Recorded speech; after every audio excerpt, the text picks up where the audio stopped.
when was the last time you saw something like this at a showing?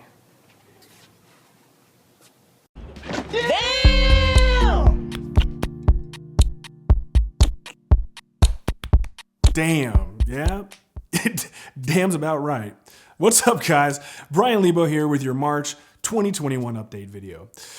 Okay, in case you don't know, the market is on fire already. Now, the truth here is that the video you just saw was actually shot back in July of 2013, which was the last time the market was this crazy. Now, if you've been watching, you know that I've been warning you all that the market was going to get crazy this year. So before we get into the normal statistics, let me explain the market to you in real life anecdotal stories. First, every property I've shown these past 2 weeks either has had 1, 2, 3, 4, or more people showing it before and or after my showing. I don't care if it's a weekday, a weeknight, or the weekend. It seems every listing has at least 10 showings a day. Next, I put one home into escrow last week, and the only way we beat the 5 other offers was to go over list price and waive the appraisal. Again, last week, I was able to leverage my business relationships to help a different client get an offer accepted. The last model of this one sold for $510. This home was listed for $540.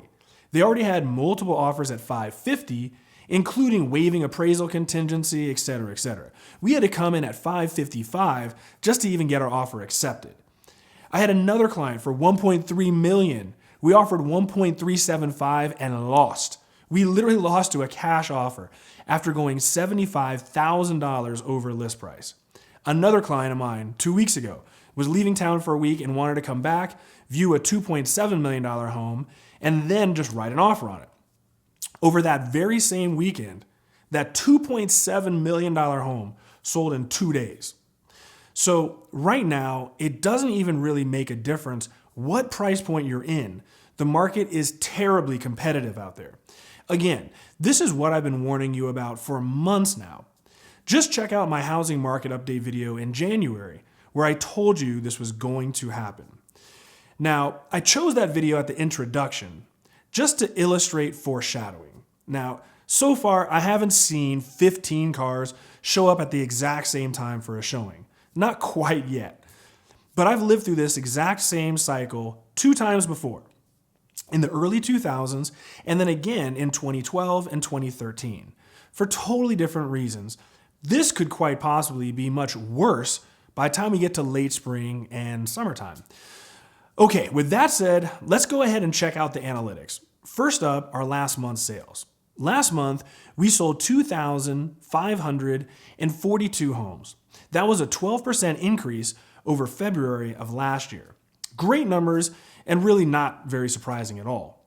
Okay, next let's check out the effect it had on pricing. As you can see on the screen now, we ended February with a median home price of just over $350,000.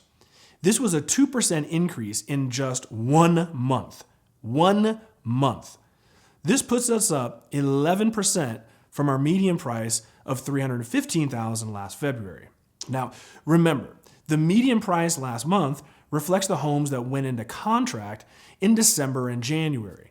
The market was nothing like this back in December or January.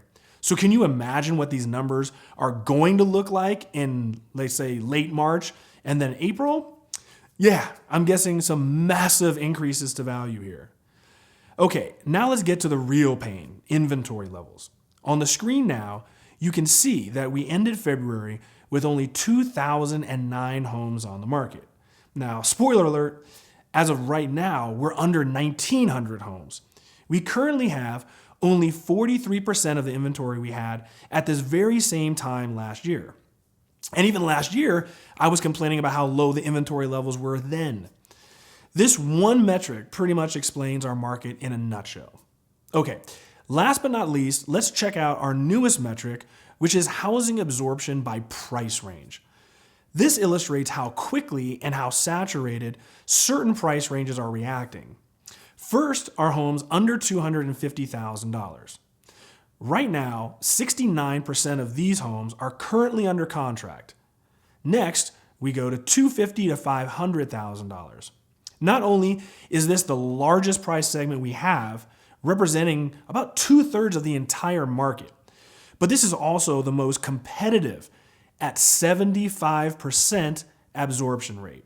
So just think, the average home buyer is out there looking on Zillow, and 3 out of 4 homes they find are already under contract.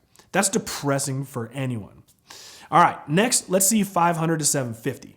Even at this price, we've got 65% absorption, a 9% increase in just 1 month.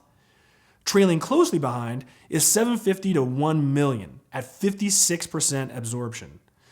Now let's see the luxury end. From 1 mil to 1.5 million, we have 48% absorption.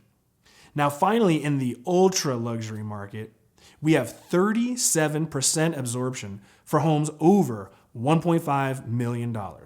So across all price ranges, we have a 69% absorption rate. So yeah, no matter rich or poor, it's tough to find a great home that's not already under contract right now. Then, depending on how nice that home is, you're bidding against anywhere from 3 to 10 plus offers. Okay, let's try to go ahead and make some sense out of all this madness. First, again, if you haven't watched my 2021 Housing Outlook video, be sure to check it out, since much of what we're discussing today I've already addressed and predicted, in fact, a couple months ago. Now, people have been asking me, what are you looking at moving forward? It's a great question. Like I've been preaching for a year now, if and when we do see a correction or a crash, it's not likely to occur for a very long time from right now.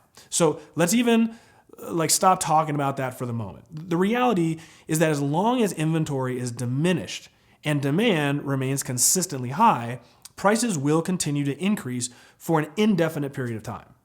If you think prices are bad and it's competitive now, just wait a few more months. I still maintain that if you are going to buy, you better jump in ASAP. Now, the issue moving forward is and will be, how much can prices appreciate and for how long will this maintain? I personally think we're going to see anywhere from 15 to 25% price appreciation just this year, most likely being about 18 to 20%. Again, it's a basic game of supply and demand. The issue we have is high demand, and most people moving here from California and other places haven't even really started yet until we get closer to summer. So demand isn't likely to fall. Now, with regards to supply, now that we as homeowners can get top dollar for our home, where in the hell do we move to though? New homes are great, but in most cases, they're about 30% more expensive. Not many people living in Las Vegas want to sell their home and then pay 30% more for a new version of what they already have, right? And frankly, most people move to have bigger and better. So doubling the price of their current home isn't very motivating to many of us. For these reasons alone, I just don't see inventory rising. And hey, the rental market is appreciating just as much as housing sales. So if you own rental properties, why sell when you're just getting more and more rent with shorter vacancy periods? So the bottom line is this: these hyperinflating markets are terrible for everyone except sellers who are moving to places people don't want to live, or for some of those sellers that, for various reasons, are choosing to rent after they sell. For the rest of us, it makes home buying a very stressful and undesirable experience. But quite frankly, it's not going to change anytime soon. What I'm looking for is this: how long do prices continue to climb, and at what rate? Depending on this relationship, I'm keeping an eye out for exotic loans. See, I've been through this twice, very different market reasons each time. My concern is this: while the market is going crazy, people are still qualifying for loans and putting down decent down payments. Now, as affordability starts to decrease, my fear is that we start seeing, stated income loans coming back, interest-only loans increasing in popularity. See, eventually prices will reach its threshold and, equilibrium will occur. This is what should happen by next year sometime. But if you start introducing financial vehicles to make home ownership more affordable, you can also push that pricing farther. Now, if we start seeing this happen towards the end of this year or next, then you know we're artificially boosting the market. And therefore, the eventual correction we're bound to see could be more profound. So in the end, hold on to your seats because the ride's about to get really bumpy moving forward. Now, thank you all for watching. Please be sure to share with your friends and smash that subscribe button for me. Have a great March, everyone, and I'll see you all next month.